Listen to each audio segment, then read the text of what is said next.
कांग्रेस में क्यों है?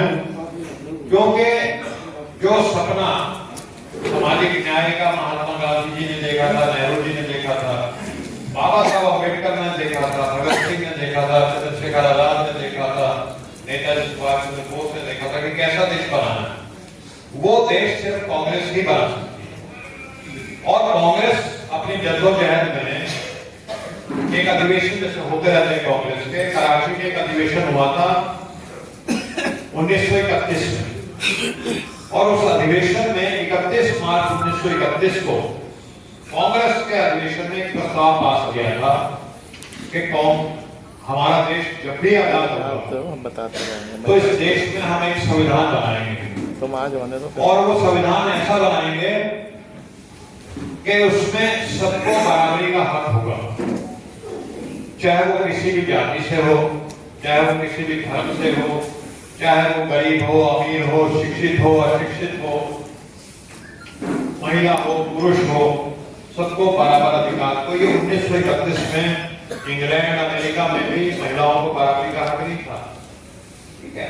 और उससे पहले जो हमारी सामाजिक व्यवस्था रही थी उसमें जाति के आधार में आदमी को नीच और ऊंच बताया जाता था।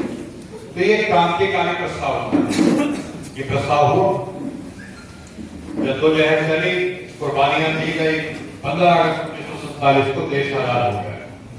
जब देश आजाद हो गया तो बात आई कि जो 1931 में पार्टी ने प्रस्ताव पास किया था, अगर वैसा अपने स्वतंत्रता सेनानियों के सपनों का भारत बनाना है तो हमें एक अच्छा संविधान बनाना पड़ेगा। कांग्रेस पार्टी में एक से बैरिस्टर थे, नेहरू जी खुद बैरिस्टर थे, राजेंद्र प्रसाद जी थे, सरदार पटेल थे, लेकिन महात्मा गांधी ने तब एक बात कही कि संविधान वो बना सकता है जिसको न सिर्फ ज्ञान हो, जो कमजोर से कमजोर भारतीय के दर्द को समझे, वो ही अच्छा संविधान है। और महात्मा गांधी ने कहा कि उसके लिए बाबा साहब भीमराव अम्बेडकर जी से बेहतर कोई व्यक्ति नहीं हो सकता। और आजकल आप पार्टीबाजी देखते हो, मान लीजिए कोई इस तरह की चीज बनानी हो बीजेपी को, उन्हें पता है कि बीजेपी में इतना बढ़िया आदमी, तो क्या कांग्रेस को मौका देगी बीजेपी? नहीं देगा, कभी भी नहीं देगी, कभी दूसरी पार्टी में क्यों दे मौका। लेकिन बाबा साहब उस समय अलग पार्टी चलाते थे, शेड्यूल कास्ट फेडरेशन, जो कमजोर वर्ग की दलितों की बात करते थे। तो महात्मा गांधी जी ने, नेहरू जी ने उनसे अनुरोध किया कि बाबा साहब, लोग तो डॉक्टर अम्बेडकर बोलते थे, बाबा साहब तो हम बोलते हैं, तो उन्होंने कहा डॉक्टर अम्बेडकर आपको देश हित में, राष्ट्र हित में ये जिम्मेवारी लेनी पड़ेगी। और बाबा साहब को भी महसूस हुआ कि उन्होंने जो संघर्ष किया है, जो कोलंबिया यूनिवर्सिटी, ऑक्सफोर्ड यूनिवर्सिटी, पता नहीं कहां जाकर के शिक्षा ग्रहण की है, किताबें पढ़ी हैं और सड़क पे संघर्ष किया है और लोगों के बीच में उठे बैठे हैं, कमजोर से कमजोर, तो उस दर्द को संविधान में अगर उतारना है तो ये जिम्मेवारी से पीछे हटना है। और बाबा साहब ने फिर वो जिम्मेवारी को लिया और फिर उस पर काम हुआ। 26 नवंबर 1949 को वो संविधान बाबा साहब ने भी देश को अर्पित कर दिया। 2 महीने बाद लागू हुआ, 26 जनवरी 1950 को। तो उससे एक दिन पहले बाबा साहब ने 25 नवंबर 1949 को अपना भाषण दिया था पूर्व संध्या पे, और उन्होंने कहा था कि संविधान लागू हो जाएगा, हर व्यक्ति को एक वोट मिल जाएगा। और आज तो हम टेकन फॉर ग्रांटेड लेते हैं, वोट है तो क्या बदलता, सबका वोट होता है। लेकिन उससे पहले 10,000 20,000 हाथ तक चले जाओ, किसी दलित पिछले से पूछा नहीं जाता था राजा कौन बनेगा, पूछता था कोई? जिसके हाथ में तलवार होती थी, जिसके हाथ में भाला होता था, छाती में घोंपता हुआ तलवार, पेट में घोंपता हुआ, गर्दन काटता हुआ बच जाता था, बहुत दलितों से पिछड़ों से पूछता था। तो ये बहुत बड़ी क्रांति हुई, इस देश के सभी नागरिकों को, दलितों को, पिछड़ों को एक वोट का अधिकार मिला। और ये पार्टी जो आज सत्ता में है, ये जैसे बिहार में 65 लाख दलितों, पिछड़ों के वोट काट दिए।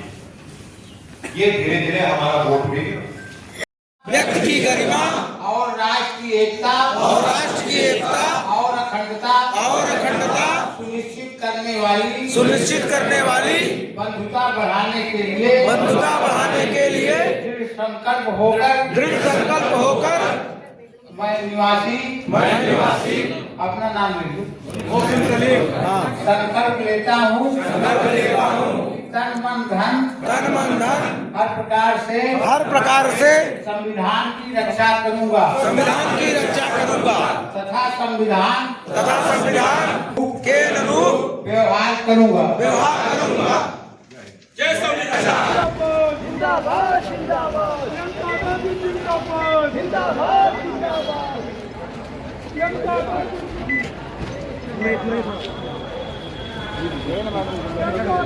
जिंदाबाद जिंदाबाद जिंदाबाद प्रियंका गांधी जिंदाबाद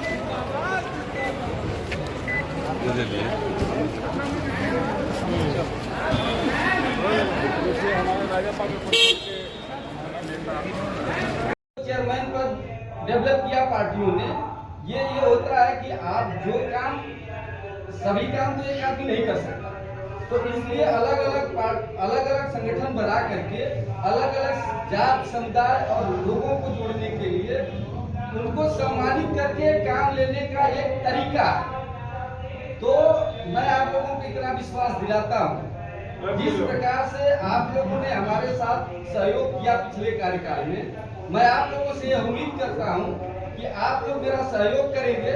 मैं आप लोगों को विश्वास दिलाता हूं कि जो मेरी क्षमता है कांग्रेस के लिए करने के लिए, हमेशा राजनीति में कोई पार्टी के लिए नहीं करता है, यह स्पष्ट आप लोग जान लीजिए। जो भी कोई कार्य करता है कार्यकर्ता, वो पार्टी के लिए बाद में करता है, स्वयं के लिए पहले करता है। तो अगर आपको स्थापित होना है अपने क्षेत्र में, अपने राजनीतिक हैसियत को बढ़ाना है, कद को बढ़ाना है, तो यह भूल जाइए कि मैं कौन किस संगठन से आया। सारे लोग कांग्रेस के एक अंग है, उसको अंग समझ करके आप सहयोग करने का काम करेंगे तो निश्चित रूप से कांग्रेस पूरी तरह से मजबूत हो जाएगी। मैं इन्हीं तमाम बातों को लेकर के आप लोगों का स्वागत अभिनंदन करते हुए, चूंकि यह लंबा भाषण का कार्यक्रम नहीं है, मैं एक बात कह करके अपनी बात को विराम दूंगा। मैं मेरे जैसा एक छोटा कार्यकर्ता, जब पार्टी ने मुझे बिहार में ऑब्जर्वर के रूप में भेजा, तब मुझे लगा कि मैंने जो आज तक 20-25 साल का समय कांग्रेस को दिया था, निश्चित रूप से उसका फल मुझको आज मिला है। वहां के लोगों ने ये मान लिया कि कांग्रेस के ओबीसी की तरफ से हम लोग गए थे, तो वहां पे जो हम लोगों ने अनुभव किया, वहां के लोगों ने यह महसूस किया कि हमारे यहाँ संगठन अभी मजबूत नहीं है और आप लोग आए हैं तो निश्चित रूप से ताकत देंगे। अगर यूपी में ऐसा हो रहा है तो बिहार में यह संभव है। तो ये आप लोगों का आशीर्वाद, आप लोगों की यह ताकत थी कि मुझको वहां भी अवसर मिला काम करने का। निश्चित रूप से मैं ये आप लोगों का आशीर्वाद लेते हुए आप सबका अभिनंदन करता हूँ, स्वागत करता हूँ। जय हिंद, जय कांग्रेस।